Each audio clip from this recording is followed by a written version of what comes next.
Obrigado, presidente, pela lembrança. Obrigado a você. Quando fala de 250 milhões, me alegra profundamente. Queridas atletas, queridos professores, pais, mães, profissionais do esporte, é importante que a gente saiba como é que as coisas acontecem na nossa vida, porque muitas vezes a gente chega em casa, a mãe da gente preparou a comida, a gente nem pergunta o sacrifício que ela teve para fazer a comida. Se a gente gosta, não fala bem, se a gente não gosta, a gente fala mal.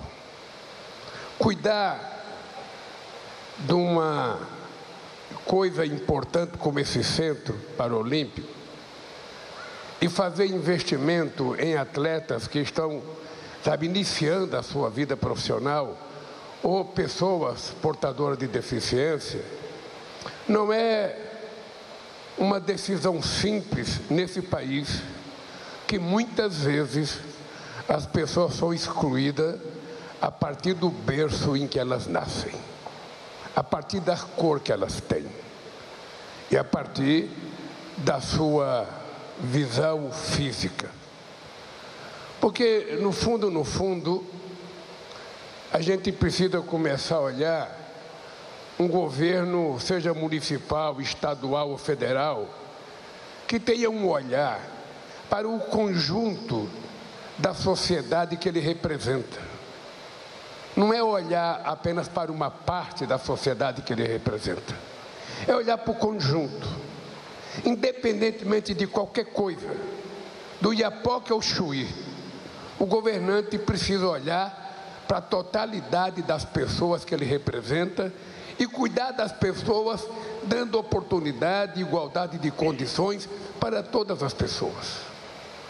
Quando nós decidimos criar o Bolsa Atleta e o patrocínio das Olimpíadas, dos Paralímpicos, eu lembro que eu ficava muito irritado, porque os atletas só têm patrocínio quando eles ficam famosos, quando eles são campeão do mundo, quando eles ganham medalha de ouro, em qualquer esporte. Aí aparecem os bancos para financiar, para fazer propaganda, aparece empresa para fazer propaganda. Mas muitas vezes ninguém levantou o dedo para aquela pessoa dar o seu primeiro passo, para aquela pessoa fazer a sua primeira caminhada, para aquela pessoa fazer a sua primeira prática esportiva. No Brasil, nós temos atleta que muitas vezes não treinava porque não tinha um tênis para treinar. Tinha atleta correndo descalço em cidade do interior. Ora, um país que não cuida dos seus atletas e do esporte é um país que não vai nunca ser competitivo e nunca vai ser motivo de orgulho para o povo que mora naquele país. O que o Estado tem que fazer? Qual é o papel do Estado? Muitas vezes, quando nós sentamos para fazer o orçamento da União, o orçamento do Estado, o orçamento de uma cidade, a gente reúne todos os ministros, ministro da Educação, da Saúde, do Transporte, nem todo mundo tem Secretaria de Esporte e ministro de Esporte. E aí cada ministro fica puxando para o seu lado a maior quantidade de dinheiro. Se não tiver ninguém que lembre que nesse país tem atletas que muitas vezes, mal e porcamente, têm o que comer, se não tiver alguém que saiba o que essas pessoas passam, a gente nunca vai pensar na totalidade das pessoas. Foi por isso que nós criamos o Bolsa Atleta, para dar às pessoas que não têm oportunidade, que nunca foram olhados com menor respeito, a oportunidade de virar um atleta profissional e ser motivo de orgulho, como vocês viraram por esse país afora e pelo mundo afora. Mais do que isso, quando eu venho num centro como esse, eu vejo as pessoas com os mais diferentes problemas e vejo as pessoas vencendo na vida, tentando praticar, lutando, fazendo as coisas. A demonstração mais viva é que nada, absolutamente nada, é impossível ao ser humano quando ele quer fazer as coisas e tem oportunidade de fazer as coisas. Seria muito mais cômodo uma mãe que tem um filho com problema, sabe, de saúde, que seja um cadeirante, que seja um problema com deficiência visual, seria muito mais fácil para a mãe: ah, coitadinho do meu filho, ele está doente, ele tem uma deficiência, ele não pode fazer nada, eu vou esconder ele. Muita gente faz isso. Mas o que vocês fizeram na vida de vocês? Vocês disseram: nós não somos inferiores a ninguém. Eu estava falando para o Gabrielzinho: eu tenho 2 pernas, inteiraça. Eu tenho 2 braços inteiraços.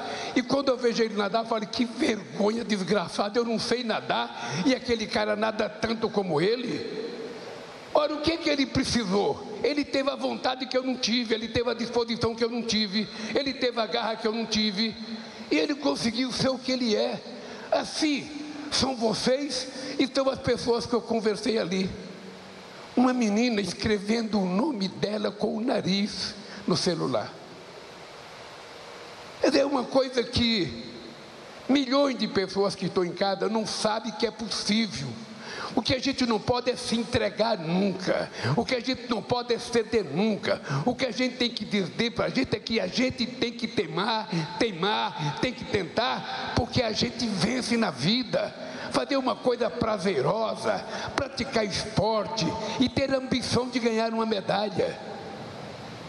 O Brasil não tinha isso há pouco tempo atrás. Quando nós conquistamos as Olimpíadas, sabe, que nós disputamos em 2008 em Copenhague, foi uma tarefa muito dura chegar naquelas Olimpíadas, porque o Brasil era um país do terceiro mundo. Só para vocês terem ideia, presidente do Comitê Olímpico Brasileiro, naquele tempo o continente africano inteiro tinha menos delegado no COI do que a África. A África tinha menos delegado que a Suíça. A China, com 1,4 bilhão de habitantes, tinha 1 delegado. A Suíça tinha 5. A Itália tinha 5. A França tinha 5. Por quê? Porque os jogos tinham sido feitos para os países desenvolvidos, para os países industrializados e não para os países pobres.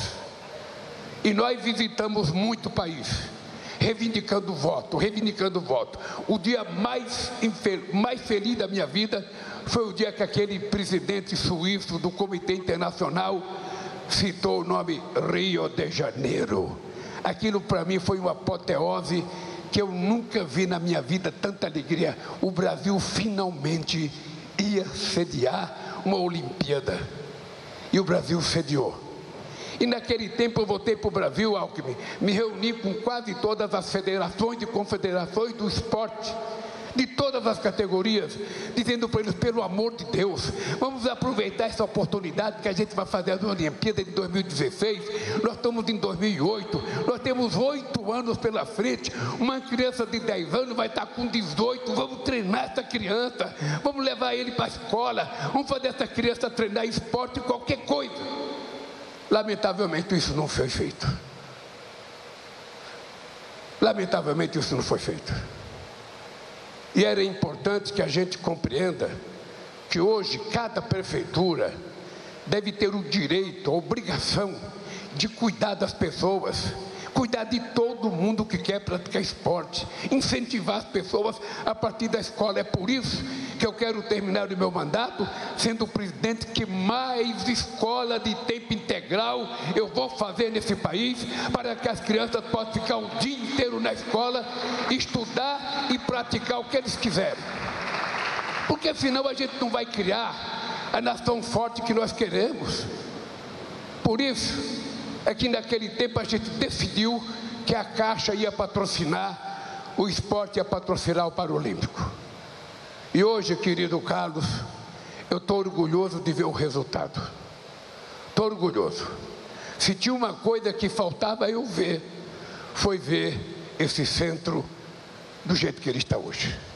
Isso aqui, como disse o Alckmin, era um lugar de prender jovens. Meninos e meninas que cometiam delito de qualquer parte do estado vinha para cá. E aqui, possivelmente, como o país não tem uma política de recuperação de preso, as pessoas muitas vezes saíam pior do que entraram.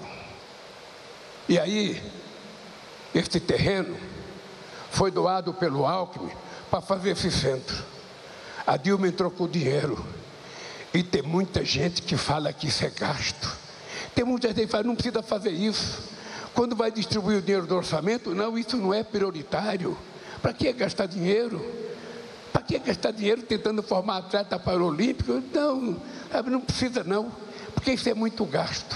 Se ele viesse aqui hoje e conversasse com as meninas que eu conversei, conversasse com os meninos que eu conversei, e conversasse com os pais e a mãe que eu conversei, certamente nunca mais esse ignorante iria falar que o investimento desse é gasto, porque só o prazer do pai ver o seu filho com todos os problemas motivado, não há dinheiro que pague a alegria de um pai, de uma mãe e o prazer do atleta. Por isso, queridas companheiras, queridos companheiros, minha companheira de Garanhuns, eu fico vendo vocês na televisão, eu fico imaginando como Deus é justo. Uma pessoa não teve uma oportunidade de nascer, sabe, com todos os seus membros funcionando, mas mesmo assim Deus não tirou dela o direito de acreditar nela. E quando eu vejo o esforço que vocês fazem, porque vocês devem servir de exemplo para as pessoas que não têm nenhum problema de deficiência, para as pessoas que têm preguiça, para as pessoas que não gostam de levantar cedo, para as pessoas que não gostam de fazer sacrifício, porque ninguém ganha uma medalha se quiser ir para a balada toda noite. Ninguém ganha uma medalha se não tiver dedicação de se dedicar mesmo. Suar a camisa, muitas vezes 8 horas por dia, 9 horas por dia, 5 horas por dia, de segunda, sexta, quarta, quinta, domingo. Porque se vocês não fizerem isso, quando vocês chegarem lá, os outros fizeram. E a gente vai ver que tem alguém melhor do que a gente. E aí não adianta ficar frustrado, é voltar e falar, não, eu tenho que treinar mais. E por isso vocês têm que ter técnico e meninas e meninos preparados e dedicados. Porque cuidar das pessoas com problema não é só o profissionalismo, não. Tem que ter coração. As pessoas têm que gostar. A pessoa tem que amar o que faz. E é por isso, meu querido vice-presidente, meu querido presidente da Caixa Econômica, querido companheiro, nós estamos pensando, eu estou cobrando desse menino aqui, e vai apresentar semana que vem, ou a outra semana, a proposta de criar, nós estamos com divergência, de criar uma universidade do esporte. Uma universidade, para que a gente possa praticar todo e qualquer tipo de coisa com profissionais, com gente, com especialistas de excelência, para a gente não ficar devendo nada a ninguém. Qual é a nossa divergência? É que o projeto original é criar uma faculdade de futebol. E eu acho que só a faculdade de futebol é pouco diante da lição que vocês estão dando ao Brasil.